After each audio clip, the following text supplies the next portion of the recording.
უმეტესობას რომ ნელში მართლა ქართველ კაცს გულში უწუნება არასდროს არ ქონდა და ხე იყო და დაგვიბნელა დროებამ კომუნისტურმა უმერთობის გამო, მაგრამ მისმა უწმინდესობამ 1000 ქარცეცხლი ღეიარა, როგორც კაცმა, როგორც პატრიარქმა, როგორც ღვთისმშობლმა. ბიჭებო, მოусმინოთ რა, ძალიან ხდება. მამა ვიროცება და მოусმინოთ. ყველა თქვენგანმა კარგად იცით, ბიჭებო, ყმაწვილი ბიჭები ვიყავით.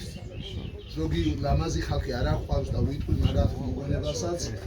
ეს ამხელა სულიერი ტაძარი, სულიერი სახლი, ჩვენი ავტოპორტრეტი რო დავდით და გვაქვს არის მისი უწმინდესობის საუკუნო მადლით და მისი ლოცვა-კურთხევით.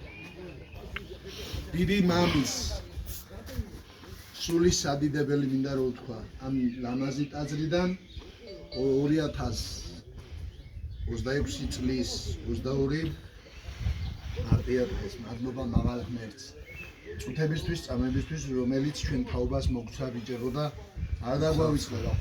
ყველაფერში სხვანაირი იყო, ყველაფერში გარდაცვალებაც სხვანაირი ჰქონდა მის უწმინდესობას და მადლობა უფარს დიდება მის სახელს და მილოცოს მეთქვა თქვენი თავი ბიჭებო.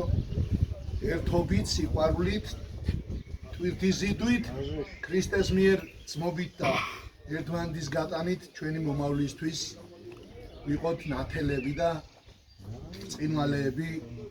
მადლობა უწმინდეს ამ სიყვარულისთვის, რომელიც არ ვიცი, სასწაულად საერთოდ ეკლესია რო არ იცოდა ხალხმა, იმ არის ხალხი შეკრიბა დღეს და მარტო ჩვენთან კი არა, საერთოდ ვამბობ. ყველა თაყვანსცემს, ყველა პატივსცემს და მადლობა ამ დიდი შრომისთვის. ეს არ არის იოლი მერე ეს ფრაზე ვიტყვი ყველაფერს რა ამხელა შრომის ფასია ყველაფერ და საუკუნო მადლი, საუკუნო ნეტარება კაც რომელმაც დაგვიტოვა ნაბიჯები, რომელსაც არ წაშლის ქართველი ერიდან თავისასაც დაამატებს. საუკუნო ნეტარება და აგიბარჯო სიცოცხლე მამა. სიცოცხლე გადაწყვეტ. არაფერი არ ვიქნებოდი მისი ლოცვა-კურთხევა რო არ ყოფილიყო.